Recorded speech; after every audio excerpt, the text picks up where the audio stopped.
I think Cornette would mostly just point to fucking the dog as a bad idea rather than morally reprehensible. I think his problem with it, like, whereas Vince Russo would be really excited about getting some dogs on screen, a different kind of action. It's real, man. Dogs are real. Jim Cornette's angle will be closer to, you expect me to believe that this little hair pint-sized poodle dog can get in a legitimate sports competition with this full-size human man? Bullshit! You're exposed to the business. I hope you fucking die. That would be his problem before PETA hijacked events with a shooting. What's really interesting about the fucking Kennel from Hell match is you watch interviews, like contemporary interviews of Al Snow, just talking about the business and just how well he understands it, and how interesting the things he has to say about it are. And just like the ins and outs, and just like what he thinks about, fans and their relationship to the business, and what he thinks about, how heat works. And he understands it like he's a fucking PhD. And then you learn that he booked the fucking Kennel from Hell match. Incredible. Now, granted, that was 20 years ago. If Al Snow's a perfect fucking teacher, maybe he's just the ultimate version of those who can't do teach maxim. Could fucking be. Like sometimes instead of ending up as one of the lesser teachers on Community, you just book the Kennel from Hell match, and then here we are. I kind of just want to meet the wide-eyed young Hollywood actor who hadn't heard much about this wrestling stuff but really wanted to get into it, and then wrote Bayley, This Is Your Life, and then just walked backstage to find both Bayley and Alexa Bliss just having that fucking crying Wojak face people like to put in memes and shit. Wait, hold on. I'm missing something here. This might have been an episode that I missed. So this was a wrestling promo.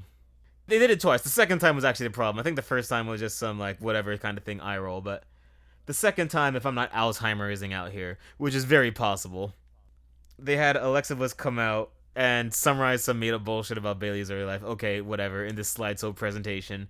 Already stupid, but like the normal wavelength of stupid. Mm-hmm. Then she brought out someone that was supposed to be like Bayley's first boyfriend for the implication that Bayley was a virgin. Well, that's tasteless. I think the real thing about it is not so much the tastelessness, which is very present, but it just asks you to believe multiple things. I mean, maybe Jim Cornette is a fuckboy. It just asked me to buy certain things that are just wrong. This matters to this professional fighter. It's actually a very nice encapsulation of everything that I kind of fucking hated about the women's division. That thankfully, they're not doing that so much anymore, which was just the fucking Mean Girls bullshit. Were you waiting for someone to slam a fucking locker every time they pivoted down the hallway? Because that's the kind of feeling I got. It did nothing to elevate the competition whatsoever. It made it very almost impossible to take seriously everything they were doing because they refused to portray these women as athletes. They instead portrayed them as 16-year-olds. And it just made all of the consequences of everything feel like so much less. It harmed the credibility of every fucking title in that division because they would not stop doing that for like 2 years. It was bad. It was not a good look. I mean, it really shows you what incrementalism in motion looks like, because the weird thing about that whole era is you have to imagine that 16-year-old thing as just a complete unilateral improvement over people just slapping each other in the mud. It's weird, right? Like fucking like you have to imagine someone turning that on and sniffling and wiping a tear in their eyes as they watch the light of progress. Just fucking kicking and screaming, dragged into the 21st century. Honest to fucking God. Here's the thing. I did get bored of the man, Becky Lynch, but good God, I now recognize in retrospect what she did for that division. Do you know what an achievement it was to build a mediocre character in that environment?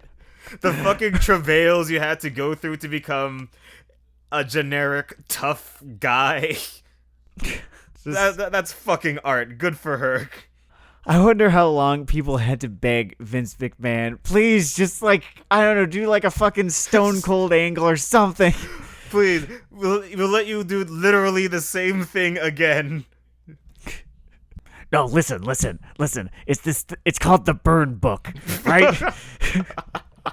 It's such good shit. It's such good shit.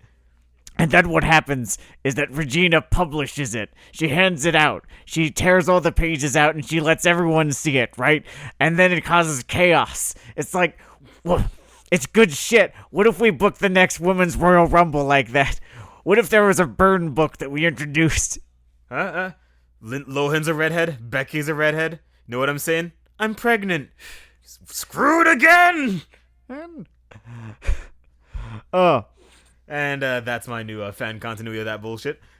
I do not believe that it was his idea to pivot away from the high school bullshit. I think someone had to fucking get down on their hands and knees and beg him. You know whose fucking idea it was? The XFL's fucking idea. I have a headache. Fair enough. Already, and we're not even fucking talking about anime yet. Truthfully, we're not technically... we're not really talking about anime in this episode at all, as it's 1 degree removed. There was a concept I had while I was walking around looking at the flaming ruins around me that was once New York, and thought, you know what this imitation of a city that I know reminds me of?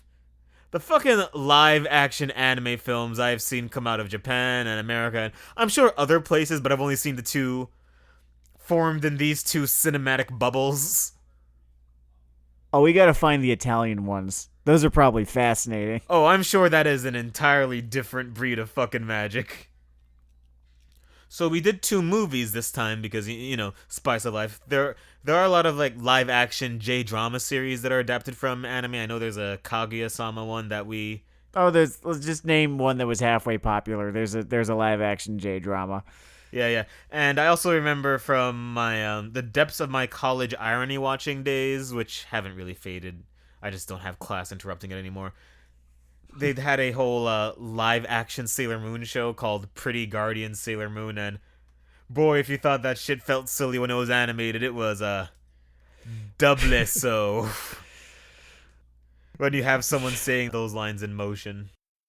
I think we're gonna be finding that for the first half of this episode, there's just going to be a drinking game where I'm going to say one of 2 phrases. The first one being production value, and the second phrase being taxidermy. And you're going to take a drink, you at home, and hopefully by the time we get to part 2, you will be too drunk to care about my sort of half-hearted defense of Netflix Death Note. I'm on a similar tile on one, the opposite tile the other, and I'm a fan of suspense. So I'm gonna let you see my opinions unfold in real time like a kaleidoscopic piece of art. But yeah, we did the Fullmetal fucking Alchemist movie. Or Netflix, Warner Brothers, whatever the fuck, Fullmetal Alchemist movie. So, because this is a war crime, maybe we shouldn't say the Netflix one, because I don't think Netflix didn't produce it, right? They just circulated this shit in America. I don't fucking know. I don't fucking care either. But the point is, it exists. It's on Netflix. And I think we're talking about it for a couple of reasons. A, it came out within a few months of Netflix Death Note. B, for whatever reason, everyone was real excited for it, even though they've been doing shit like this for the last 20 years, and there was really... It's because when things are in the fucking hype circuit, fans are attached to this idea of accuracy in adaptations, and in fucking social studies class, you know when they teach you what the difference between like the letter of the law and the spirit of the law? That is the fucking thing they just cannot grok when it comes to these things, and it is why this movie sinks like a fucking boat made of... I don't even have a simile. I'm Dinar Dale, and I don't have a simile. I entered a like or as thing. I could have said something like, I don't know, high school or butts or explosions, but the Fullmetal Alchemist has just fucked my brain up. Yeah. All right. So, before we begin, I don't know. I don't want to create an image in your minds that this is all just like fucking nerd rage, because I wanted to mention that, yeah, Fullmetal Alchemist and Fullmetal Alchemist Brotherhood are like some of my favorite media that's ever been produced, you know, like not just in anime, but anywhere. It is, I think, one of the most perfect stories that I have ever consumed, right? Mm-hmm. Just in terms of just every fucking beat being like right the fuck there. They close the loop on everything. All the character notes make sense. All the character arcs are complete. Everything just fucking works. It might be the best strict shonen I've run across. It is a machine that works at so very close to 100% efficiency. You'd think it were impossible, but it's not. And because they fucking did it. Right? So bona fides out of the way. Not bona fides, but like, just disclaimer. Yes, I am that big of a fan. And yeah, my being that big of a fan might have affected how I saw this, but honestly, I never felt myself too amazingly angry while I was watching this film. I found myself more just tired. I felt tired because nothing I saw before me was surprising, because I've seen live-action adaptations of anime produced in Japan by, you know, the Japanese film industry, or I don't know. It almost seems like they exist outside of the Japanese film industry, because I've seen competent films come out of Japan. It's not like they're lacking for half-decent directors. I don't know if whatever fucking mafia boss that backs you Bowl's video game movies is involved in these fucks, but something weird is going on. Either financially, criminally, or just fucking psychologically on someone's part, but yeah, I guess I don't know. Honestly, I think we might be writing on some presumed norms here. So, just for the sake of general interest, even though this is called Weeaboo Hell, I'm just gonna briefly go over the concept of Fullmetal Alchemist. Sure, go for it. Alright, so... Oh my god, I feel like I'm wasting my goddamn time. Okay. Well, we're gonna talk about wasting time here, because, like, I do too, for a different reason. Alright, whatever. Fullmetal Alchemist is essentially the sort of love baby of, like, a sort of crunchy fantasy novel and a shonen sort of battle thing, right? And the whole fantasy hook here is that there are these alchemists who can just sort of, I don't know, change their environment with this thing called equivalent exchange, yada yada yada. Okay, well, again, I'm summarizing Fullmetal Alchemist on a fucking anime podcast. Should I just, like, start going over the fucking alphabet too? Like, did you know that Y comes after X? I'm full of these gems of wisdom for a new generation. Anyway, the point is, this kid and his brother tried to bring back their mom, and they have to learn to cope with the fucking loss. And there's a whole conspiracy thing. Don't trust your fascist government. It's cool. It's a good time. It's very good. One of the things that I love the most about it is that it is a shonen fighting series. And what pretty much the one shonen fighting series of which I know where the main character is never ever described as, shown to be, or even implied to be the best, strongest there is.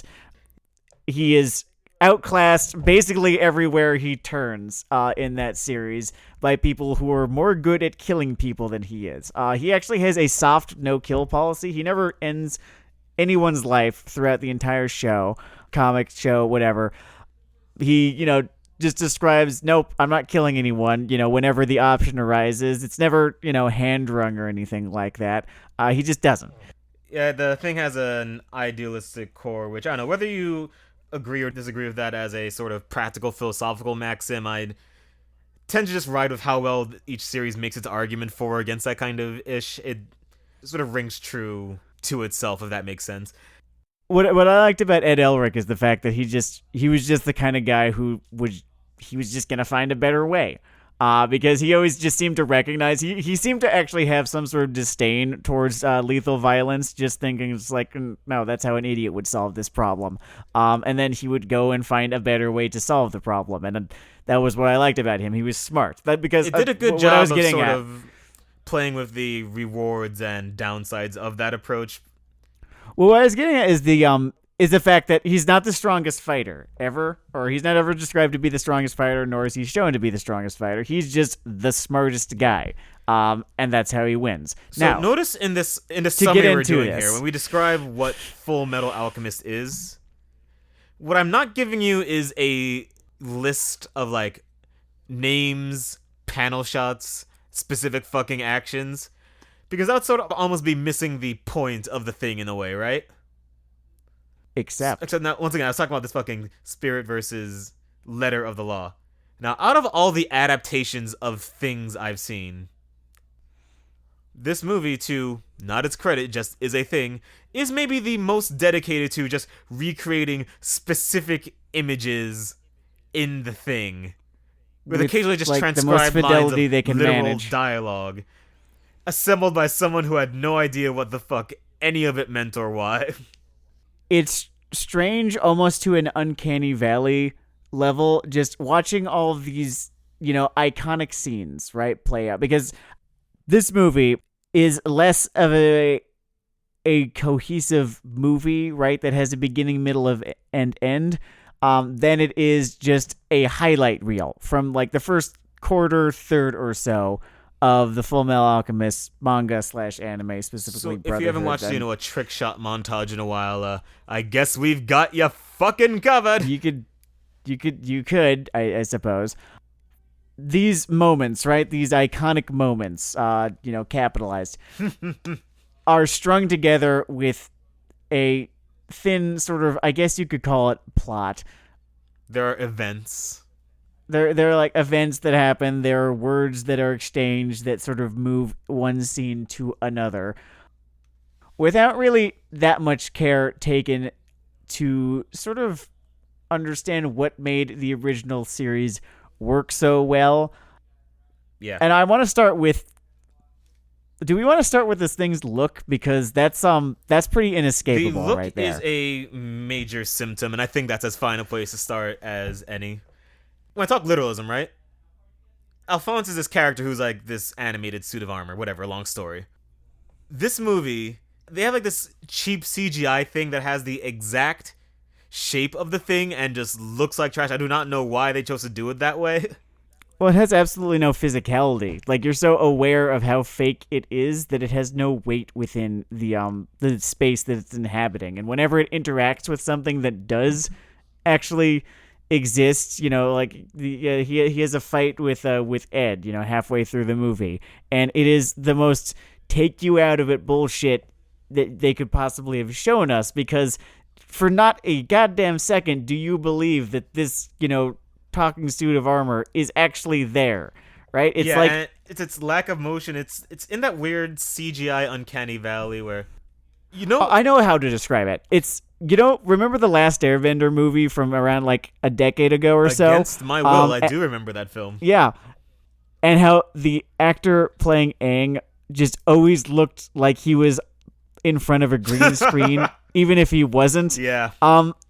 Alphonse Elric in this movie, it's almost like the inverse of that. He's like a green screen that wanders onto the set. And it's not that I'm as attached to getting the specific element right, because I don't know if everything else in this movie gunned along and that looked bad or accurate and accurate, that'd be fine. But it's very symptomatic of the way everything else looks and feels in this movie. Yeah, that's just the CGI. And that's just the CGI. This movie really just refuses to acknowledge the change in medium. Like, I don't know, if you're a fucking fancy pants schoolboy, you might have heard of like Marshall McLuhan media theory, all that shit. This guy would always say like the medium is the message, right?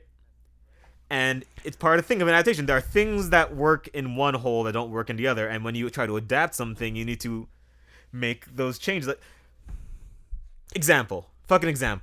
Mm-hmm. There are things that don't make sense, like, if you just lay it out, but make sense within the medium or the genre. Like, the way people talk in a lot of action anime, two people often just sort of talk at each other while everyone else is sort of sideline themselves like RPG party members. And that's not a dig, because we just sort of accepted that within the mode, right? But when you make the fucking movie, you can't do that, because these physical people are standing in space in this limited run environment, and this entire time I'm wondering if the other characters are stroking out. Well, we're getting into the script now. Just on the visual level, I'll start with my super sticky hot take, which is to say that this movie looks like a whole bunch of cosplayers filmed it on the way back to the hotel from the con. One time I went to I'm confusing New York Anime Fest and Anime NYC. I've been to fucking both.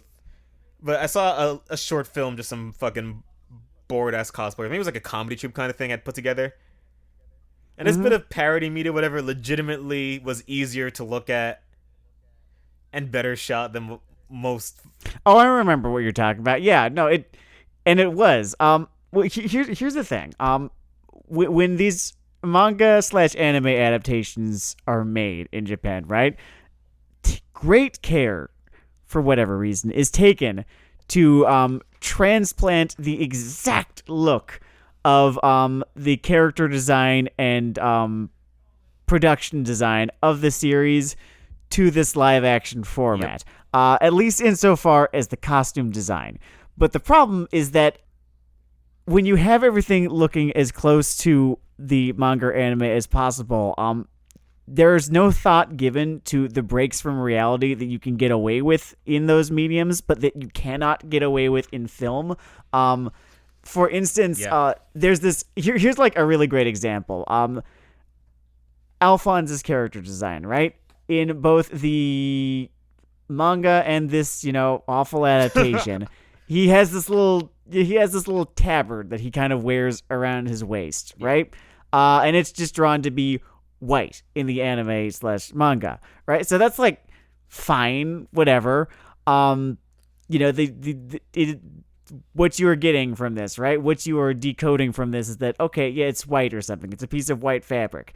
And it's never drawn to be like too amazingly detailed or dirtied or anything like that, except it is just stark fucking white in the live action in a way that is solar flare he carries around.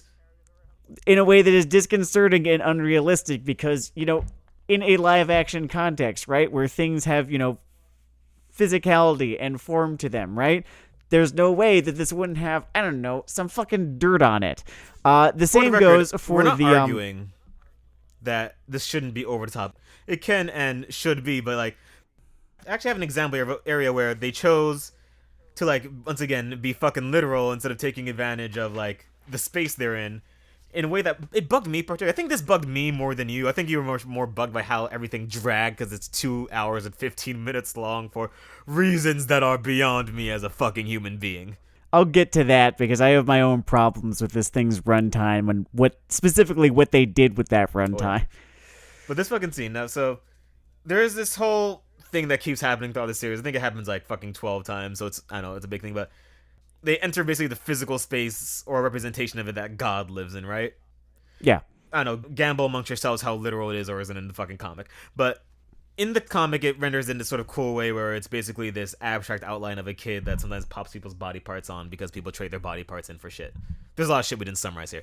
So the thing that this fucking movie does is that it tries to just render that kid as drawn, and that drives me insane because a director was handed a script that says, in this scene, a man meets malevolent God, and makes no effort to put any spin on that of his own. Like, can you imagine a freshman film student being handed that outline, not putting like any kind of like visual or abstract or literal fucking spin on that? Like, I don't know how you can manually extract. Well, I don't mean to nitpick, but less malevolent God than coldly indifferent / objective God. But go on. The thing still stands, there are things you can do, things that have been done. You could have ripped off a better movie. I think that was the one specific aspect of this thing's taxidermy. There it is. That bothered you. For me, it was both the fucking tabard that Al wears, but that's like, a CGI issue, right? As far as costume design goes, the fucking military uniforms, right? Which are designed, again, to have as much fidelity to the design from the show as possible. And it's just like they never learned their lesson from, let's say, American superhero movies. Mm-hmm. Now, I might be trudging into dangerous waters here because a whole lot of people have, feelings about American superhero movies and not all of them good. However, as far as production design goes, I have always thought that Nolan's Batman films, most of the Marvel films do a very good job of taking, a costume that works in the context of a comic book, 2D medium, drawn, figuring out, the spirit of the design and then translating that to a physical space where you cannot have people running around in spandex because that'd look fucking stupid, but you do not want them to be just wearing black leather, and, still calling themselves the X-Men. There were some growing pains in that space. Yeah, I was not too into the costume designs for the first couple Singer films. Because it didn't exist, but that's something that I think, yeah. So where I'm at with this then, is that it takes a certain amount of creativity, I suppose, to take that spirit and render it into the medium that you were working with. And this is creativity that was never shown in this movie, nor in other movies of its kind, or television dramas of its kind, because the medium is just never considered in that way. It is never respected in that way because they are not. That's not what their mission is. Their mission is recognition, or brand recognition specifically. Yeah, they really want that fucking Mad Men nostalgia speech to seep into your brain. And it just makes for a less successful movie. Like, I think they're fucking themselves here, because I think people would have enjoyed this movie a little bit more if it had taken a couple creative liberties in moving the art direction from a 2D space to a 3D space, and considering, the things that you would have to do in order to make that, believable to look at, yeah, right? or at least it wouldn't have caused me a physical pain at one or two moments to sort of just look at the objects moving around on screen. Just Alphonse. I'm not talking like some kind of like spiritual wound because, oh, my beloved is being mistreated. No, I mean the fucking armor is hard to look at. But when it comes to how this movie looks, I want to make 2 points before we move on to this movie's brain problems, which is just... First off, I just want to talk about the peak of the sort of failed visual aesthetic, because there was one that was very funny, and I shouldn't say that I didn't enjoy anything about this movie, because sort of seeing how it did this sort of filled my heart with light and laughter. When we get to its version of sort of mannequin soldiers, like the fucking artificial people. Oh, the fucking PS2 cutscene motherfuckers. Yeah, I remember that. Yeah, like fucking Barrett entering a Shinra facility looking motherfuckers. It's not a good look. If some things look fake or plastic... These things, it looked like someone tried to CGI a Play-Doh creation. It looked like fucking Xavier Renegade Angel. Yeah. I was for looking a second for the there. snake hand in that mother. It looked a little bit like Xavier Renegade Angel, which works because of how horrifying it looks. I'm going to compare it, kind of not charitably, to the 1999 Mummy film, which is a very, very good film that I like, and the CGI has not aged too particularly gracefully. But it's the same sort of just, monster that's supposed to be scary, kind of shambling about awkwardly, kind of on the screen, but not really in the world that it's supposed to be inhabiting. Except there's hundreds of them. Good point. This movie did need more Godsmack, like the Scorpion King. Like, how do we know who stands alone? Evidently Ed, because Alphonse is sort of expensive for them to keep up in this movie, despite not looking that great. Which is... Oh yeah, he's barely there. Really kind of funny in its own way. It's really fun. No, I almost imagine this sitcom scenario because, for the record, Al barely even in this movie. He's shoved off to the sidelines as often as they can get away with it, just because I guess here's the thing. I'm imagining the sitcom scenario in this thing where a boardroom, right? Because you can goddamn bet that this was the committee a was board right approved involved. movie. Yeah, like written by committee. Yeah, is showing what they have come up with for Alphonse Elric, and then in unison they tell this guy that looks like shit. What the fuck and then have you done? And then despairing he screams, "But it cost $50 million!" And damn it, I really wish this wasn't a Japanese production so I could make a suicide joke, but now it feels racist. Oh man. Speaking of the there's this uncomfortable thing because we're still talking about the look of this thing, right? There's this uncomfortable thing with wigs in this movie. They've got a problem. Not so much with wigs. I'm just gonna shorthand it by saying it's a wig problem, because you've got all of these characters who are, in the source material understood to be the place is like Europe. Magic Germany. It's not Europe, but it's Magic Germany, right? And they're sort of taking this half-assed approach to making them look like they're from Magic Germany, and this takes the form of the lead actor wearing a reshoot wig. Which, again, is a hilarious consequence of fucking literalism. Like, it would have been better to just pivot into them being of a different biome. Yeah, it's fine. It's like that's what I'm saying about, them fucking up the costume design this bad. Towards like my last visual point I want to get at, which is just characters are more than haircuts. Characters are more than haircuts, and maybe instead of Nazi Germany, you could have recalled Imperial Japan. Okay, maybe you couldn't. Maybe that would have been a little bit uncomfortable. But oh man, I can imagine the marching. But maybe instead of trying to this film is not available trying to in have your region. half-assedly convince me that these people live in and are from fantasy, Bavaria. Maybe you could sort of alter the setting a little bit to make that whole bit less awkward. Maybe you could just, it's fine. It can be Asia or fantasy Asia or whatever.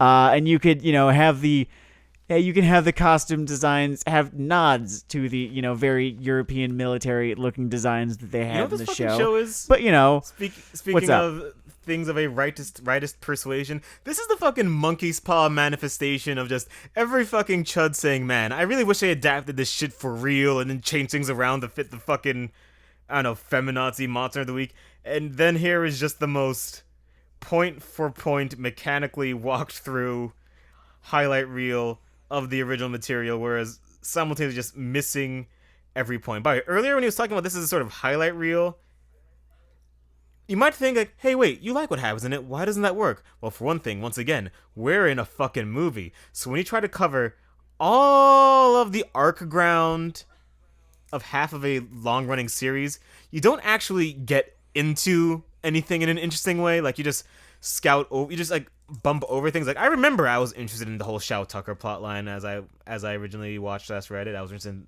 in all the Dr. Marco stuff. Yeah, and here it's like, hey, here's a guy named Marco. Hey, here's a guy named Tucker. Oh, look, Riza. How she has a nice hair bun thing. Oh shit, Hughes is dead. Yeah, you feel things, right? Do you feel things? How much do you feel? We demand that you feel. Yeah. You know what it kind of feels like is that there's this, I don't know if I'm referencing one thing or a trope, but just sort of kidnapping your favorite actor and making him perform all of the scenes from your favorite movies that he's in. Oh man, it's like Misery. I mean, I guess that's a writer, but sort of same situation. You're watching all of these scenes, right? That, you so loved when they were there in the in the comic or in the show, right? And you're watching them so fucking drained of any meaning or poignancy or impact, right? By the fact that A, none of these fucking people can act. Oh, it's bad. B, this is directed so fucking incompetently, it makes fucking network television look like Scorsese. Yeah, if the guy who directs an episode of Bing Bong, if one of those episodes looked like this, he would have a drinking problem right now, just from the sheer moral guilt of not even being able to deliver the fucking Bing Bong aesthetic. It's like, everything is even just too fucking dark, like a fucking film school. I keep saying film school, like people aren't being taught how to do better than this every day. Like, it's honestly not fair to film schools that keep fucking saying that. I should be sending fucking the New York Film Academy some fucking reparations checks because I keep on trampling over their good name. I've been using the term taxidermy, right? I mean that almost literally, because what you were watching, right, is dead. It has been dead and sterilized and it's stiff and unmoving, right? Just like a taxidermy. Yeah. So while it does look like the Thing, I guess, and not even a whole lot like the Thing because of the stupid fucking reshoot wigs that half the cast are wearing, they are. It's still recognizably dead. If I might just kind of get a little bit petty here for a second. Dude, I live for pettiness. I was born petty. I'll die petty. I just fucking, there's this little fucking thing that I hated that I just made me say just, oh, fuck you, which is, So Winry, right? You know Winry, right? This is a fucking Weeaboo Yeah. podcast. You all know who Winry is. I don't need to fucking explain to you who Winry is, right? So she's, kind of best known for, her comedic outbursts at Ed. And it is her automail that he is, wearing around, and he's always fucking it up because he's always getting himself into trouble, right? And I swear to fucking God, they try to recreate one of these outbursts, and I think it is the low point of the film because it is the most cringy fucking 15 seconds of this I thing. think it's why I was drawn to the fucking anime festival example, because I swear to God, like, this 16-year-old kid who has never acted a day in her fucking life did a better job of shouting the word baka and hitting someone with a fucking plush toy than this professional actress being paid to do this in a movie that is going to be seen by people that she's going to put on a reel and say, hire me in other films. I'm finding myself wondering who to blame. Like, do I blame her? Do I blame, the director here for directing her to be like this? Do I blame the editor for just not knowing when the fuck to cut? Not to go I don't know. full fucking commie posting, even though I know it's a Weeaboo Hell episode night. For some reason, even though Sam feels more strongly, I always break first. I think I just have a self-control problem, but really, it's the fucking Gibbons that there's a lineage of these movies. Like, this wasn't one of the earliest examples of these fucking taxidermy films. So, because there is a lineage of these movies, you just have to at some point blame the Gibbons eating this shit. So here's the thing. I don't really have the numbers in front of me right now. But there's a part of me, like a pretty significantly large part of me that has his doubts that anyone even fucking does. And that this is not just some producers-esque sort of situation where it doesn't matter if it doesn't make money. There's some weird fucking tax shit going on.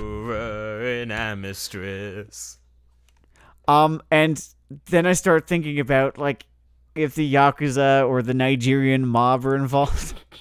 The Nigerian mob isn't quite so sophisticated in their approach over in Kabukicho, homie.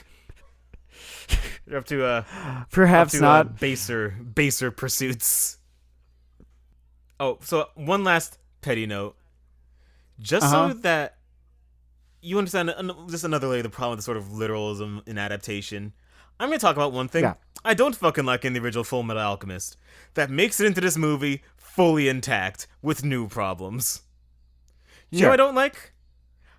What's that? I don't like less dumb fucking superpower.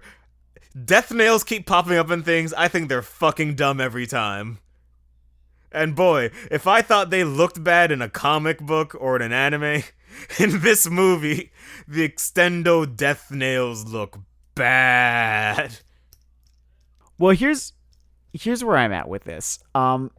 Lust, right? In Fullmetal Alchemist, the manga anime, right? She lives up to her name, right? She's comely.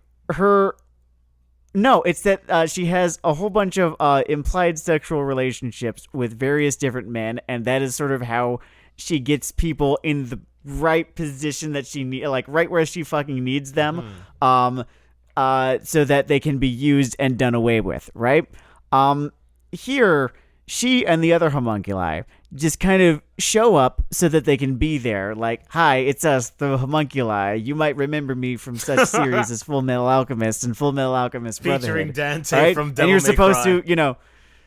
supposed Cry. to, like clap like a fucking wind-up monkey with cymbals. I don't know why I went with a seal when you said monkey, but I was thinking of a seal. It's fine. Seals clap. And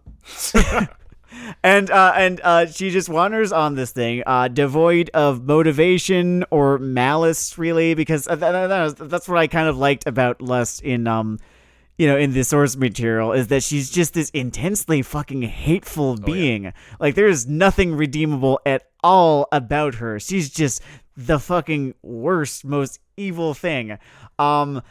and is until the fucking second she dies. And none of that comes across in this. It's not even like they try to make her redeemable like they did with the 2003 anime. She's just kind of there. She kind of reads her lines, and then they do this. It escapes me how something can be such an direct airlift, really of shitty effect shot. None of what actually made it mean anything like runs through.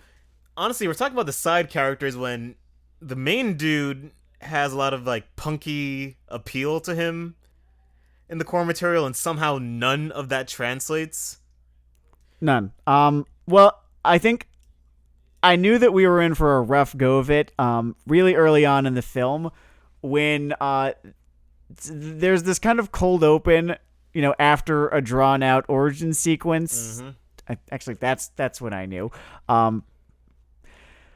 There's a cold open after a drawn out origin sequence where they're where they're fighting, I guess Father Cornello or something in Lior, as they did in the first arc of the manga. Father Fornello. And I almost feel like it's not even called Lior in this. It's called Riol, and then everything else is called exactly what it was. I could be talking out of my ass. Maybe I'm just remembering it wrong. Whatever. And he fights and defeats Cornello just like anyone else would by, fighting him the hardest. And we are then just right out the bat, 10 minutes into this movie, robbed of everything that I was talking about that makes Ed such a compelling character, which is the fact that he does not beat, anyone on their own terms. He beats them by outthinking them. And he does not outthink anything in this movie, except for, I guess, there's this scene in the climax where they're trying to convince you that he has, figured out the homunculi and their weaknesses. But it's I fucking love that moment. But it's he's Sherlock smart in that moment, as I described last episode. It's followed up by them Sherlock smart Mustang a little in a way that's even dumber, because he sees her death nails get broken and says like, you have a soft spot after all. And when you have that setup, you think, he's going to try to exploit this stupid tactical weakness that she has of her shitty ass death nail power. Sorry, I can't get past that. Okay. With her dumb fucking magic nail. I can get to my point, I promise. Please believe in me. Okay. So it makes it like, he's gonna reverse her nail-based DDT attack. Fuck. God damn it. My brain. This is what happens when you watch a 2-hour and 15-minute Fullmetal Alchemist movie. Alright. Last fucking try. So they set it up like he's gonna think his way around her death nail attacks. Or interrupt them in a similar way. And instead he just fucking burns her like everything else. Just strategy 1, mash B button. Well, I don't necessarily have a problem with that, because that's how he fucking did it in the fucking frame source material. Oh yeah, no, and it's framed, in a shitty way. My fucking issue, right, is the fact that so the first quarter, third, whatever of Fullmetal Alchemist, right, is kind of halfway a detective story, as Ed and Al sort of navigate the ins and outs of the I guess Imperial, I don't know, the Amestrian bureaucracy. To try and, find all these things that have been hidden from them, including, the secret to, how to make a Philosopher's Stone, who, was involved in its production, where they're hiding, where they had on pre-downfall 4chan, just whatever equivalent of the word secrets they had. Yeah. And it was really cool, right? Because you got to see, these kids sort of like solve this big, conspiracy mystery that's been laid out before them, right? And they solve them. Right? And in this, the scenes are connected by Ed going to a person, and then the person, doing an iconic scene, and then telling them where to go homie, next. You gotta go to level 4. And then that is what he does. And he just looks like the most pinball fucking idiot imaginable. Yeah, you could really just imagine him walking around with that old Hanna-Barbera oboe playing behind him. Yeah, it's just weird that Edward Elric is pretty boy model number 5 in this, and I did not know that was possible, but Maybe I have a whole lot to talk about. I'm going to talk about one or two more things. Promise, just one or two more things. That's fine. I'm gonna try to stop saying death nails because it's becoming like a psychological compulsion at this point. It's like biting your nails, you know? And then you accidentally impale yourself on your death nails, or if you try to clean your face, This little scene that kind of just broke my fucking mind, right? Was the iconic, with a fucking capital I, Hugh's death scene, right? One of the most infamous moments in not just Fullmetal Alchemist, but honestly the history of anime. Good luck getting a weeaboo into a fucking phone booth. It's like fucking JFK or 9/11. Everyone remembers where they were when Hughes got shot, right? So you've got this scene, and the way that it plays out in the original source material is that Hughes, injured, goes to the phone booth to call Mustang to warn him, right? And then Envy shows up in the guise of Maria Ross. He makes her real fucking fast by, saying that her mole is on the wrong side of her face. And then Envy is like, oh, silly me. It's not really that big of a deal because she's still, she has him. She's going to fucking shoot him and kill him. But, it is known that this is Envy here, right? And then she kills him, complicating it just a little bit, just in an effort to amuse themselves and to fuck with Hughes one final time by transmuting themselves into his wife, right? And then shooting him like that, just so, quite the spot. That they could see the horror in his eyes, right, as he dies. And the important thing that I want you to take from this is that it's not just Hughes who knows that it's Envy who just shot and killed him. It's you, the reader/viewer, who knows as well. In this film, right? Here's what they do.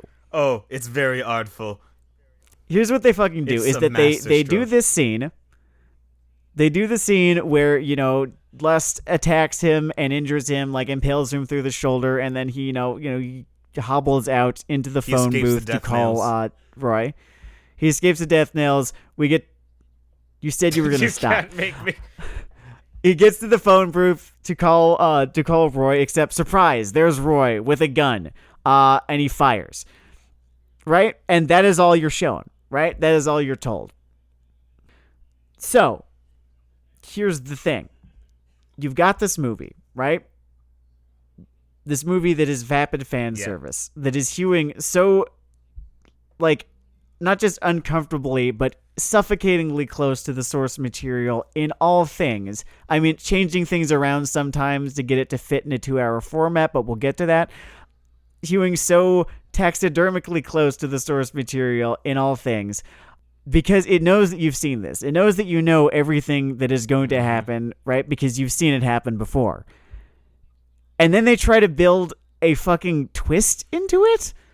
I don't get it. It is frankly an incomprehensible move that makes their otherwise simple to at least follow stupid fucking movie. When it comes to weight and that scene and the sort of fame that scene has, right now there's a lot of hype that Tom Cruise is going to be shooting a sci-fi film in space, and it's really a shame that he's been beaten to making a completely weightless film. I didn't know you could take the sort of weight out of just a series of images that just have default meaning in my brain. I don't know, this is like watching the fucking community theater version of Luke hanging off a goddamn bridge. It's like it took actual fucking effort, or maybe, I don't know, maybe it just took so much effort the first time that you did, and it was done so deftly that you didn't even notice, right? So that it's when it's done incompetently this time, it becomes so much more clear.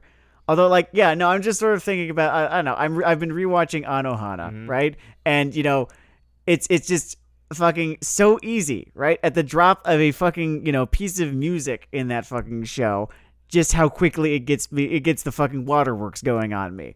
Yeah, it's almost like a good show. You almost got some fucking operant conditioning shit happening, and this movie does not match. It actively throws out the one thing that its fucking schizo-literalism could have bought it. There's this point I wanted to raise, perhaps like the final point that I'd like to raise, which is all of this, recreating these things, all as they are, all of this was done for one reason, which is shallow, cynical fan service. Just the most cynical imaginable, right? And I honestly feel like I'm wasting my time explaining this fact because of how evident it is in every single fucking frame of this thing. Like, I don't know why we even needed to take a fucking hour to go into why this thing sucked. Well, the reason that we had to take an hour to go into why this sucks is that Comedy Central already has the fucking copyright on just saying, it sucks, and ending the review there. All right, sure. Yeah, this is good as a reason as any. Fuck it. I'm going to jump off your final point here regarding this whole Hughes business. Yeah. With a sick little observation of my own. Perhaps less intelligent. Another one of the iconic scenes from Fullmetal Alchemist is finding out, without going into too much detail, that someone has, effectively murdered his daughter and turned her into a monster. It's a character you knew and liked. And she's gone now. People still make too soon jokes about it. Here, right? So there's a scene. This guy has effectively murdered his daughter. And in this movie, because there's a visual fidelity, I am laughing my dick off. And I don't mean in my fucking, haha, look how edgy I am, sort of Hitler AIDS 9/11 kind of way. I mean the image that they have created of this creature is funny by default, in spite of everything. And I just can't stop laughing. Looking at this. Well, no, it looks like because this fucking it's like a joke at a funeral. Nina Xander, Chimera thing, right? The Nina Alexander Chimera that you know what it looks like. It fucking looks like it'd show up at the Amestris section of It's a Small World. It looks so fucking like it's so good. It looks so fucking like a goddamn animatronic from Disney I'm actually World. gonna recommend if you want to get some joy in your life and things are hard right now for I want to say a good 43% of human beings. If you want some joy in your fucking biosphere, just look up this movie's version of that scene because the image is funny as shit. This fucking fake CGI dog man, it's great. I think we did both bust a gut in that scene. I think it was perhaps a little bit more pronounced in your case, but I did laugh. It was wild shit. All right, we gotta use our time judiciously now and talk about the other film. Yes. Which so is we got into the Netflix Death Note adaptation, which is a very different and very weird beast. Well, what I wanted to do with this episode, right, was sort of tackle the ways in which the Japanese film industry approaches its terrible adaptations of anime, right? And then sort of look at how the American film industry does. Yeah, and the American film industry, we're in really different territory in terms of bad adaptations because here, it's not even the cardinal sin of the movie. I have a different opinion on what doesn't work about this movie. But right off the bat, they said, fuck that, we're doing this now. On multiple fronts, structural fronts, character fronts, and... Yeah, it's, it basically goes in the complete fucking opposite direction, for better or worse, that Fullmetal Alchemist does. And for the record, it does not work as a movie, just as a whole. I can't give it a passing grade, or at least not a very good grade. But I do want to, for a second, point out that it does have a beating heart. Now, this heart does have, several congenital defects. It's not making it past 25, no siree, but it does have a beating heart and something on its mind that is struggling to tell you. And it never really quite succeeds in doing so. Think like Johnny got his gun. In terms of breaches of opinion or the growing Civil War Mark Millar rift growing between me and Sam, I kind of think this is just a dumb fucking movie. It is dumb, certainly. It is full of fucking plot holes. It is full of fucking script issues. Specifically, like there's a whole lot of coincidences. Soon after his introduction, L kind of wanders into the police station where Light's dad works and says, you, Light's dad, I'll be working with you on this one. Which, and he does it basically cause, this reasons, very, conveniently puts him right the fuck next to Light in this investigation. It would benefit us just lay some basic groundwork on what default Death Note is and what this movie broadly is. Yeah, I mean, like, default Death Note is a shonen fighting anime where the fighting is information warfare. And no one is the strongest, they're the smartest. It's sort of famous for its, I want to say almost its stylistic flourish. Like, it just renders all the information warfare stuff in a very keyed up, melodramatic way that works to its benefit on the whole. Yeah, it is about people, instead of having fights with each other, playing mind games with each other. As every time someone outsmarted someone on fucking The Shield or Breaking Bad or something, they just gave an operatic little King Lear monologue about, I've hidden the evidence of selling cocaine. It is done. And it's so very well written and paced that you don't quite notice or care that these people are talking just in the volumes that they are. And I don't mean talking loud. I mean, oh man, they just don't stop talking ever. It does something that I think we usually only credit straight action series with, which is just basically just codifying its own rules for how conflict works. Yes, it does a very good job of that, in fact. In the Death Note world, no one really just lucks into information or just beats the shit out of that guy. You have always been maneuvered into a corner, and you either counter thrust or fall into their keikaku. So in abstract, right? Death Note, the manga anime, right? I'm going to call it anime just because, I don't know, I find the word easier to say. Death Note, the anime, right? Is a genius sociopath teenager, kind of conveniently, but like, hey, it's what kicks off the plot, finds a Death Note. This is a weapon used by these things called Shinigami or death gods to extend their own lifespan, but one of them got bored one day because they don't really have that much else to do otherwise, and decided to throw it into the human world and see what would happen. Yeah, if kids, he if did. the afterlife was exciting, no one would want to die, you know? Light picks it up and reads the rules, and it's got a ton, but the gist of it is that if you write down the name of a person in the Death Note and have, their face in your head as you do it, they will die. You could do a whole, fucking Genie in the Lamp scene about him explaining the rules, because there are a whole ton of them, but just in abstract, that is what it is. And Light is a self-righteous sociopath. Probably actually just a psychopath, honestly. Yeah, the guy is essentially a messiah complex, sort of high-performing narcissist. Who believes that he can create a better world. And he then positions himself to be sort of abstractly worshipped as a literal god while trying to maintain his cover identity. And the powers that be have concerns. And it basically just leads him to a game of cat and mouse with our Master Detective, L. Right, so that's Death Note, the anime. Death Note, the American live-action film, because they made a taxidermy film of Death Note, back in 15 years ago or so, and same problem. We're not going to do the same fucking review twice. I'm sure. I'm not fucking like getting into it, right? It's not going to have like the dog scene, so why should I even bother? It did have a real no. I'm not getting into it.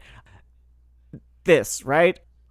Smart, fairly book smart, if kind of behavior blind teenager Light Turner, not Yagami, Turner. Yeah, we are in the American. Would you say? Is this like the Midwest, the Heartland? Oh no, it's in Seattle. It's in fucking Seattle. It's literally Seattle. Yeah, is dropped this Death Note. Does not actually know what to make of it. Does not actually even seem to believe that it's real until one of these death gods, Ryuk, who's basically unchanged in terms of personality and look and role between both. He's the one constant throughout all this. oddly the one sort of straight lift here. We have a disagreement about how well he carries over visually. I'm not against CGI, but I think if your budget's below a certain threshold, then I don't really see the point. It just looks goofy until you hit a certain, like, I don't know, what's the term they use in video games? AA, AAA kind of level. But before you hit that budget level, a lot of it just does not look right. Well, here's the thing. I have learned, like, I did some research prior to this, is that he is CGI enhanced performance capture. Like, half of Ryuk that you see I'm is using, like, costume. the fucking casual parlance. It's like a literal animation, but It is a mix of practical and CGI. And for the record, I thought it looked really good. I'm not really sure where exactly, like, the problems spring up for you, because I thought, like, especially when, they knew that this would look kind of silly, or that he would look kind of silly if they, had him, if they showed all of him at once. They always have him kind of sitting in the shadows, right? So that, like, you can kind of just imagine what he looks like, and, like, you occasionally will see what he looks like. It looks good. I think that the texture of him is wrong. I don't mean in the sort of creepy horror way that, they want, but just seems unreal, not in the sense that there is a god that walks amongst us and reality is warping about him, but just unreal in that, is that a fucking mannequin over there kind of way? And I don't know what the solution is. I don't know if you just have a guy act him out, or you'd have a big fucking puppet or something, or... Nah, I don't buy it, man. I thought it looked pretty good. I thought, like, the fact that they had, like, a physical actor there, like, having him inhabit the world, made him look 10 times as good at the very least as the fucking Al Elric. You've thrown up things that look better than Al Elric. Certainly, but I don't think that you're giving them enough credit here.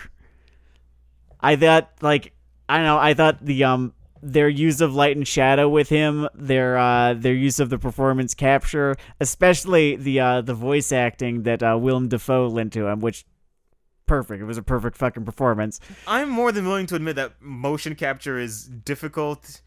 They put in the work of having a guy going there, but the fucking actual just computerized texture they laid over him just doesn't look fucking good. Yeah, it does. Okay, we're going to be going back and forth here because I thought it looked great. This is sort of a ping pong. After a certain point, there's not really much else to say except the fact that I thought it looked pretty good. Besides that, I think what we should probably get into is the ethos behind this adaptation and sort of how it differed from the one that they went into with Fullmetal Alchemist. So there's a bit of a telephone thing going on with this movie, and in an interesting way. Honestly, I'm sure there's a version of this outline that could land, but so much shit is goofy in this that it doesn't get there. But okay, so first off, the whole melodrama kind of thing we're talking about, like everyone's very elevated and Shakespearean. They keep that in this movie, but it's on more of a sort of CW kind of expression of bottled teen emotions kind of thing. I'd say it's more like a Heathers sort of vibe, like a dark teen comedy drama. I would say that it aims for Heathers and it lands in the CW is I guess where I'm getting at. Which once again is I guess getting with our fault line on this fucking movie. I know. I think this film's problems lie less in tone and mood, which I think it does pretty well generally, with some exceptions, and more in pacing, script, and execution of scenes. This movie, just on a macro level, is not the Mind Games information warfare movie that it was in Japan, nor is it the satire about the sort of crime and punishment system in Japan that I sort of take Death Note to be. That's sort of always what I thought that this was. Background on that. Around that time, I have no idea how close to accurate this fucking statistic is now because I was reading about fucking Phoenix Wright when I learned this, but Japan has a fascinatingly high courtroom conviction rate. Yeah. It's kind of bad if you get arrested there. Not like quite Singapore bad, but like it's bad. Right? So I mean, like, we've got our own criminal justice problems, so it's not like I'm going to say no, don't smoke weed in Japan. I mean, don't smoke weed in Japan. But that's what that series was, right? And that is not really a story that quite works, or that's not really space for the film to live in that quite works for American audiences, I think. So what they did is they had it be kind of like a School shooting kind of thing? school shootery kind of movie slash commentary about American military adventurism. In places like it was I think the school shooter thing was a little bit more obvious, but like you occasionally like you had him with the interventionism idea. I don't mean that too uncharitably. The way like I'm saying they half-ass. I just don't think it's really that played into like in the balance of things that they pay attention to in this. No, it was I think it was an element that they wanted to be there, and it never quite had time to develop or breathe or anything like that. That is at the core of what doesn't work about this movie for me, is that everything is just so goddamn breathless and rushed through and there need to be so many coincidences and shit to move the plot forward. Nothing has time to breathe. None of the characters really have that much time to develop. Their development is sort of like they are pulled through their character arc rather than, lead through it organically. It's kind of interesting that when you look at every frame of this movie, you can see that the guy has some hard David Fincher aspirations. Yeah, Adam Wingard's the guy's name. He comes from horror. He has some fucking hard David Fincher aspirations, which the guy might need to select his scripts a bit differently if he's going to try to play that game. Or, yes and no. I think script issues, certainly. I think the big fucking elephant in the room here is that this movie is 90 minutes long. I guess technically it's 100 minutes long, 10 of them are credits. But he has 90 minutes, right, to tell a story that played out over, 25 episodes. I'm not counting the last 10. They were shit. 25 episodes, 22 minutes long each. Let me do the math For real those quick. of you who aren't acquainted of, Death Note wasn't particularly known for sticking the landing. Like, imagine if Simone Biles' legs just buckled after the last flip, and you might have an idea how Death Note wrapped up. Okay, about 10 hours or so. Or 9 to 10 hours, right? When we talk about this movie's pacing, though, Mm-hmm. I'm not sure that the same events conveyed, paced out more naturalistically, would have saved that much of the movie. It would be better, but the outline of things that happens are still fucking silly. No, I disagree. I think these things happened because of the time that they had. I think given more time, they would have done things differently. I think there was a whole bunch of stuff that this movie is criticized for. For instance, the reworking of Light Yagami's character from, born sociopathic, narcissist, criminal genius into kind of angry, socially stunted teenager. I don't think there's anything inherently criminal about reworking his character, especially My problem with that is different than the average one. My problem with that is that when you made this kid less smart, you could do that. I see the idea. First off, I'm pretty sure maybe 3 people in human history are as smart as Light Yagami was in that comic at fucking 14 or 16 or whatever. But when you take that element of crackhead impossible intelligence out of his axis of the story, and the whole mode of engagement through most of the thing is this game of cat and mouse, it requires 2 smart people. I feel like they don't really replace that content in this movie once they sort of take that out. No. I think insofar as that, you are correct. And when I talk about a point of engagement, I'm not sure that's universal terminology. So, I mean, it's like the jokes in a comedy or the punches in a karate thing. What is the thing you are sitting down for to grab your jollies by? And when it... Well, I can answer that question. This goes from the mind games sort of, the mind games thriller that the show was, that the comic book was, to a claustrophobic sort of, I need to get away from the consequences of everything I did in Act 1 kind of thing. And I think the biggest mistake that this... No, it's not the biggest mistake, but one of the biggest mistakes that this film made was have this character be named Light. If you sort of frame this as a sort of anthology-esque sort of thing, what if the Death Note, or an Elseworlds kind of thing, what if the Death Note landed in Seattle instead of Japan in the hands of, some other, disaffected, teenage boy, right? What happens then?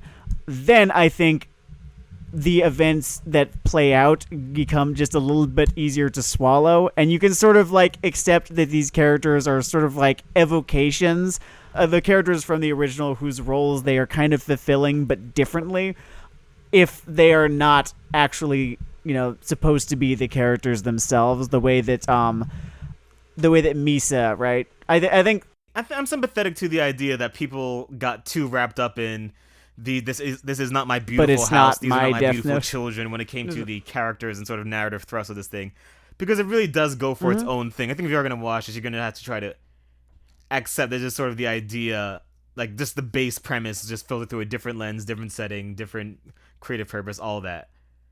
But I think that characterization of this film's fucking problems is just ignoring the fact that just a lot of the basic stuff, no context, say a movie just called Death Note just came out one day and it was this,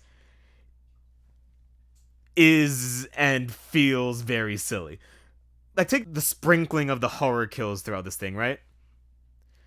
This guy comes from horror, so, he sees this con's like, oh, hey, I can use some of my gore chops in this film.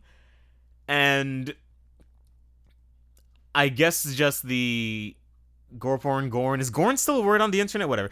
The Gorn in this movie ranges from, sometimes I say why.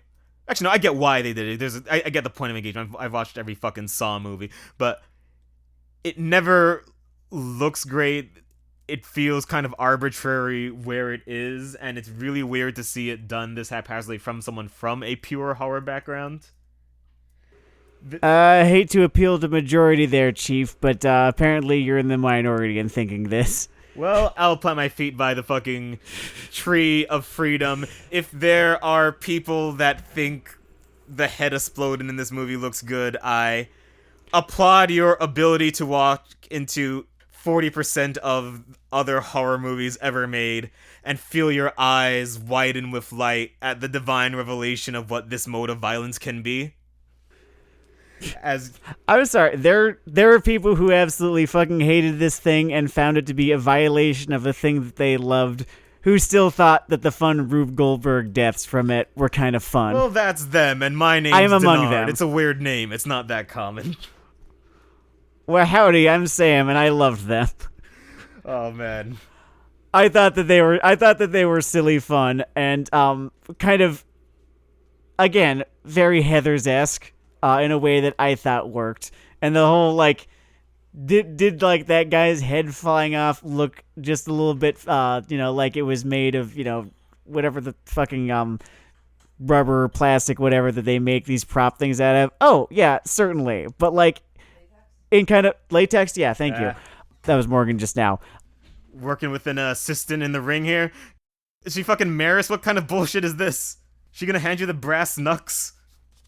It plays out in a kind of fun, grindhousey way that I don't so much have the, it didn't take me out of it the way that it took you out of it. Fair enough. I think that the two gears of dialogue in this movie seem to be wooden and what? Yes, the dialogue is pretty shaky. That point I will concede. I mean, I don't know, Pompeii was shaky. Wait, that was a volcano, not an earthquake. Whatever. Let's pretend that metaphor was beautiful. Yeah, Pompeii was pretty well designed, but not too many cities can do that well against a volcano, like 2 miles that way. And so when it comes to the plot in this movie, the plot sort of has like 3 distinct phases of basically falling apart. I think the first big checkpoint before you hit the Rochester wards is just yep, that's like, that is the part of the movie that I found completely impossible to swallow. And I get what they were doing, like, I believe in the system, I'm not just gonna gank you or arrest you arbitrarily, but just from the point where I said, I don't do only checkmate, when L said that to him, our erstwhile detective walks to this guy and says, hey, I know you're super god, and despite all of my extra governmental powers, I'm supposed to let you run about to counter scheme. But you are going to avoid the entire apparatus of our surveillance state to plot with your waifu. It kinda lost me more than a little. Like, I was Odysseus lost. Like, I am still trying to find my way back to Rome on that one. That scene did not work, which is really tragic because it's one of the only face-to-face interactions that the two of them have in this movie, and you know, again, it's very difficult to sort of judge this, independently of its source material, but like some of the most fun that you do end up having in Death Note, the manga anime, is the fun interactions. Like the face-to-face ones between If he beats L me and in this Light. tennis game, he must be Kira. Exactly. Once they become aware of one another, right? So that whole scene, it takes place at the diner, right? Or at a diner. That whole scene at the diner, it feels like they missed and they really fucking needed to hit in that scene of all scenes. And things like that in the entire law enforcement interaction thing, it essentially rides on way more of a thriller wavelength. Like, you're talking about this box closing in on this guy, right? And yeah. I think that, maybe these are just my fucking arbitrary genre rules or whatever, because I evidently love those as the theme that seems to be emerging from Weeaboo Hell. Mm-hmm. But I think thrillers that want to play off that kind of tension of, like, someone fighting for their life against situation, I think there's a much smaller margin for how dumb things in the movie get to be, and for that to still work. Go on. Like, if you want me to buy, essentially, the danger of the situation, the things that either pull them into it or take them out of it, if it all feels silly and arbitrary, as things in this movie often do, then I think you sort of lose the base point of engagement there. And maybe that's just why my head is tilted throughout this entire movie. And I don't know, it's stuff like that, or when we find out that Elle grew up, I don't know, on the detective farm in the Rochester wards, or I wrote down the Batman program. Yeah. Okay. So I think this bears just a little bit of explanation because it's really funny and how dumb it is. What is discovered partway through the movie, and it's part of Light's what ends up being botched play to take out L. It is discovered that L's backstory is that he was an orphan who was raised in this fucking orphanage on Long Island, and this orphanage was in fact a perhaps secret government program. I know, it was called the Rochester Ward, and the whole thing was that it was going to produce the perfect detective. Just imagine like the a pile of heart taxpayer dungeon money just burning in the distance. And it's man, MK Ultra fucking and they just kind of breeze through this thing. They fucking breeze through this fucking like CIA shit show that this very likely was, right? As though it was just something that you could just swallow, and in 5 really minutes, because that is all the time this plot line is given. Then the plot hinges no, on it's finding still his there name through the Batman program. So as the not titans in the race between these two, I'm constantly reminded of the Batman program. I think if the low point of Fullmetal Alchemist for me was the stupid fucking Winry scene in the beginning, this is definitely the low point of this movie, where they have to make up a fucking CIA counterintelligence orphan program, just so that they can get from plot point A to plot point B here, because it really does feel as though the Rochester Ward we've got to move this bitch along. Kind of was scotch tape in the script so that they could get. I don't actually know, because it doesn't really go anywhere, or I mean, it comes from the fact that he wants L out of the game, I suppose, but then after he fails, it doesn't go anywhere. That's kind of just the end of it right there. Yeah, I guess they just couldn't think of a more economical way for there to be a threat of getting L's real name. I don't even think that it needed to be. I guess I understand why it did need to be there, and that like if I can learn this asshole's real name, then I can kill him, right? But then I think this was. I don't know. I'm discovering as I'm thinking about it now. This seems very much like a translation issue where they and not translation from Japanese to English, but translation from, One head you to the know, other. yeah, from El Laliat. That's his actual name in the is he just has a mono letter name for whatever. Like L is just his name. It's just his first name. El Laliat in the manga to, this guy here, right? Because in the original, right, I think he buys L's name, if I'm remembering this correctly, from one of the Shinigami that we meet, and there's more than just Ryuk in the original. If you've not seen it, there's I at remember least one two of or them had a three of beak them, mouth. and one of them had a beak. They all look kind of freaky. It was cool. Good character designs. I think, as I remember, he bought L's identity from one of them, for this price. And it was like a really, really heavy price, but he managed to sort of maneuver it so that, like, I'm going to have to go I back remember there because was a it's lot been of years. launching people Right? beneath the bus, but yeah, it was a part of cat and mouse thing. I feel like they figured that would introduce a really, like, complicated, sort of narratively heavy element that we then need to sort of drop. And then this is what they came up with instead. I think they're starting to get frustrated with all the moving parts of the fantasy shit in this. And it said And they added there the are many. Batman program, which is a way bigger ask at this point. It does this thing where it just adds this new element to a world that is supposed to be just kind of a sort of like darker, moodier, more Atticus Rossi version of ours. Except, they dropped a Death Note in there, right? And then, also the Batman program. So, it doesn't do the film any favors, and I think we've been wringing our hands about it for a little bit too long at this point. But it was definitely the film's biggest mistake in my mind, was that plot line right there.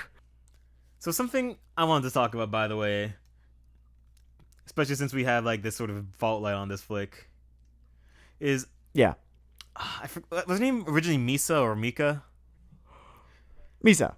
I'm fascinated by the choices of Misa in this movie, because she's a better character than she was, but not by much, and we get a lot of her. I think a lot of how well you can rock with this movie comes down to how much you like the new and admittedly improved, unambiguously fine, Misa character. I think her character becomes a little bit easier to understand and accept if you understand her to be a composite, and that is one half of Light, and then the other half went to, the character named Light in this film, and then one half of Misa, because that is the character that she is, and that's kind of the role that she plays. Like, this character, or this film needed its criminal sociopath, right? And instead of Light, that ends up being the character's name is Mia. It's obviously supposed to evoke Misa, right? Who is very much, a not so much unwitting tool of Light's in the show itself, but She's got like the sort of vapidity to her in the original show, I guess. You know what she reminds me of, or who reminds me of her is like, Chika, right? Just Chika Fujiwara from fucking Kaguya-sama Love is War. She's like, Chika Fujiwara is like this benign version of Misa Amane from Death Note, in that she's this like very bubbly, single-minded individual who will just kind of run through all the intrigue like so many fucking bulldozers and ruin everyone's plans with her single-mindedness, right? And the same is true of both characters, except it's silly in Kaguya-sama, which, besides being a retelling of the Woodcutter's Tale, is also sort of a reworking of the Death Note formula. But before I get off track, I think when it comes to me and Mia in this, while she is improved, I think that maybe it's because the love story, which, by the way, something that I will admit critics did not give this movie, is that the whole love plot between these two is approached with 200% more irony than you would expect going in. Like, it is clearly just a bad idea with bad people. Yes. But maybe I'm. You know how people always like to regurgitate fucking Pixar's rules of fucking storytelling or whatever? Yeah. I don't think you have to always follow those. I don't think there are really laws of gravity when it comes to good narrative. But it really, really did feel that Mia and Light Turner should have been one character called Light Turner. I mean, I guess the way that this movie is structured, the final linchpin conflict is between those two, though. But I guess because I wasn't maybe as engaged by that. Well, like in so what you're saying is that it should have just because Mia Sutton and Light Turner are just a deconstructed and not deconstructed in the writing terms, but literally deconstructed Light Yagami from the manga. So what you're positing is that instead of having these two characters and the whole plot between them, what we should have just had was Light Yagami closer to what he is in the yeah, I mean, I basically need this character anime to be someone who can like hold the fucking support beam of the movie's plot that's above him. Okay. What I will argue is that I kind of like they had this idea and it sort of worked in places and didn't work in others. Right? They had the idea that instead of from the get-go having him be this criminal, mastermind, diabolical genius, he completes his arc by coming up with the Justice Keikaku plan. Not the same plan, obviously, Essence but of. it evokes that plan, right? That he did in the manga, right? And I get what they were trying to do. Like I said, it did not entirely work, but I liked the idea. And I do not think that works if they had folded Mia and Light into one another. Although I do also think that if they had done that, there could have been other entertaining things that they could have done. But I do really like the idea of, the Justice Keikaku coming as the climax and, sort of the big finish to an arc. I think what falls flat for his version of the sort of Justice Keikaku thing is, in the outline, it's a good idea that he basically, starts off as just this sort of semi-normal, dejected kid, but smartish, and winds up, through the irons of conflict, turned into this sort of figure closer to a mastermind, right? Mm-hmm. But amidst all the heads exploding with ladders and cheerleader waifu recruitment amidst all the things that happen in this movie, I don't actually feel or see that progression. And so, well, that's an issue of execution. That's an issue of execution, and you have to execute the thing in the movie. That's the whole thing. Well, I'm arguing in favor of the mission, not so much the execution. I admit that the execution was haphazard at best. All right, fair enough. Maybe I've just grown a cold soul, and as I watch these children fail while writing for their dreams, I say, "You ruined me." Well, I just wanted to get a Mallory. I think the point that I want to words fail me. Well, shut up. It's my favorite fucking two lines in that show.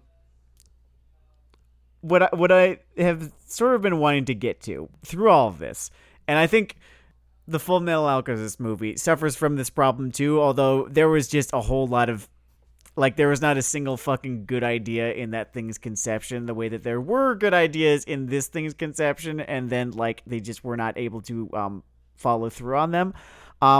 What I want to talk about is the larger villain present behind all of these, which is the tyranny of the 90 to 120 minutes, which is to say, why does this have to be a feature-length film? Because so much is sacrificed in both of these films, right?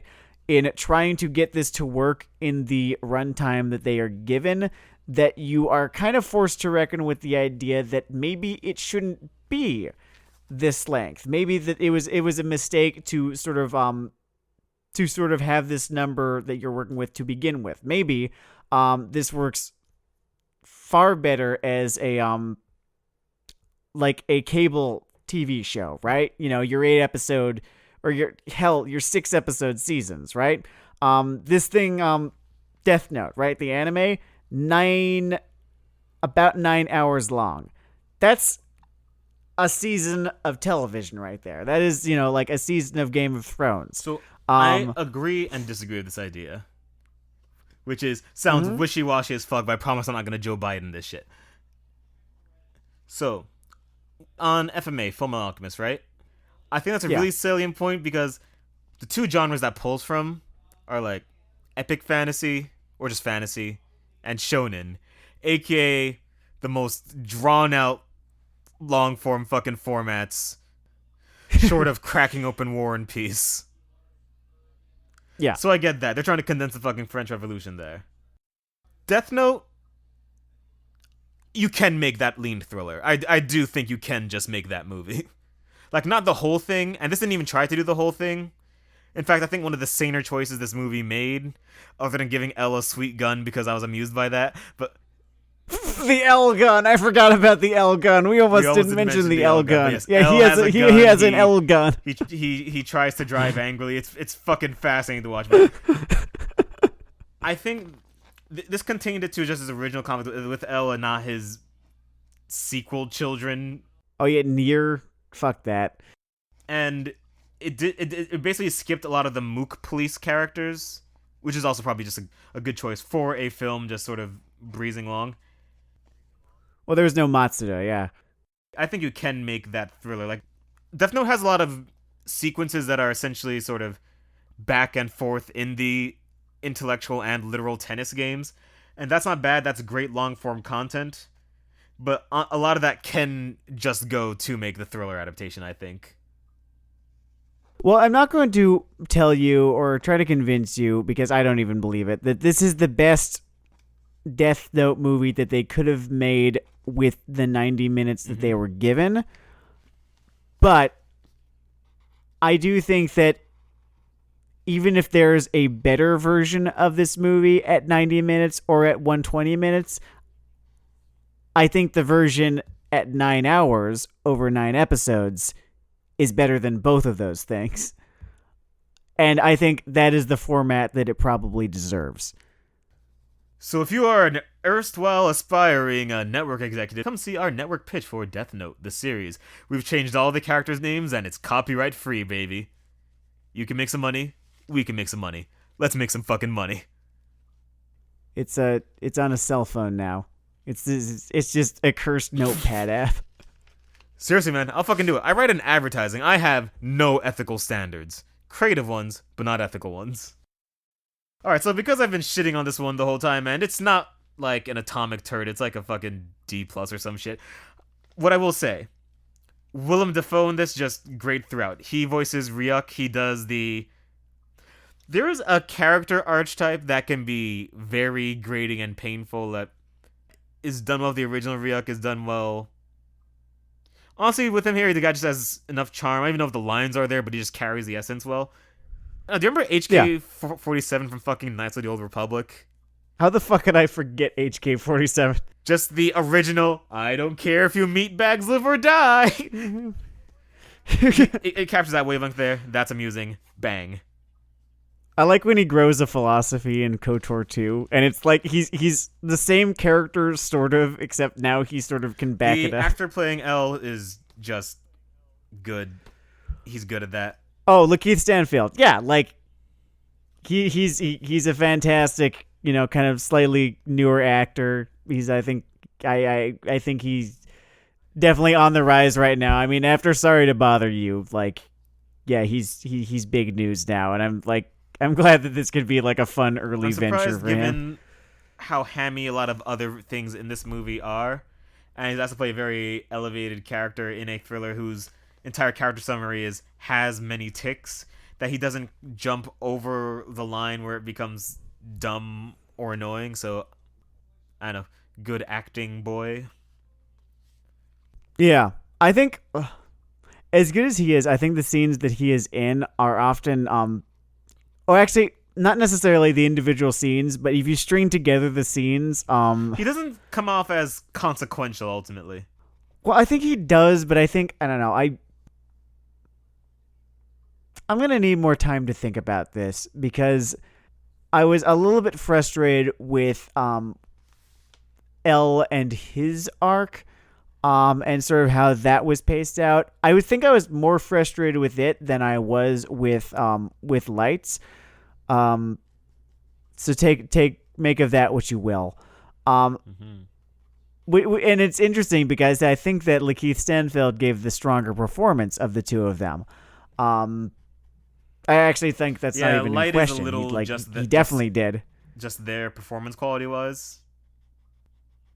He was fine. He did what he needed to do. Nat Wolff, I think is the name of the actor. But Stanfield was great. He was a wonderful choice for this. And yet there was still something missing. And I don't think it was on him. I would think it was just, I don't know. I think the character just ends up, it's a scripting. It's a fucking scripting. The character just keeps getting lucky when he should just be smart. And it's not like he's Sherlock smart. It's just that the script twists itself the luck to thing is a point, to especially his given favor. the whole cat and mouse thing. Like he makes progress when he's lucky, and he basically loses prey when he's unlucky, and that just sort of makes it feel like he's not really even playing the game here.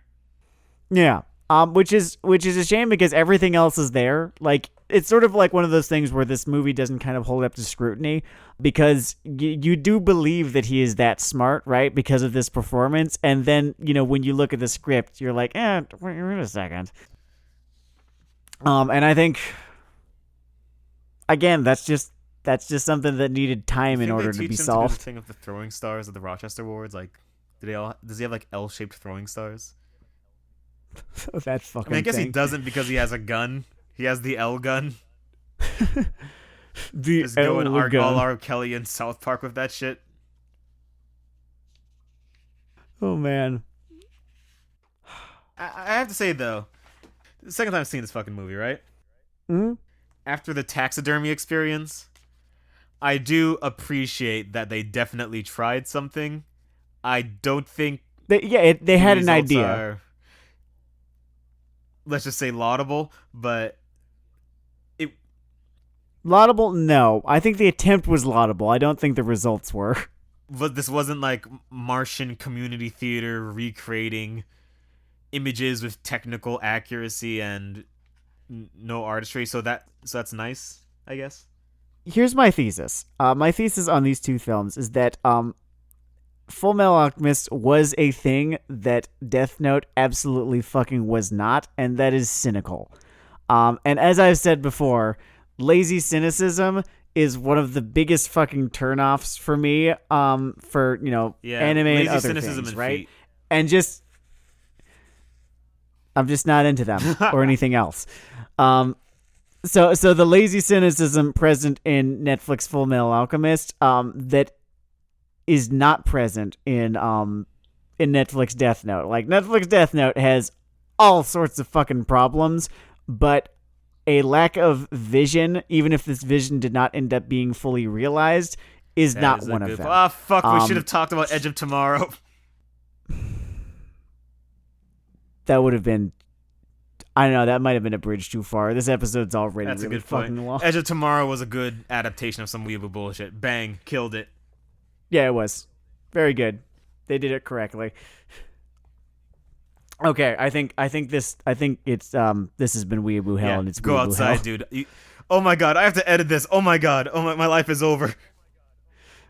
I'm so sorry. I mean, I'm gonna watch the rest of Anohana tomorrow and fucking bawl my eyes out. So we'll both be, two different types of in hell.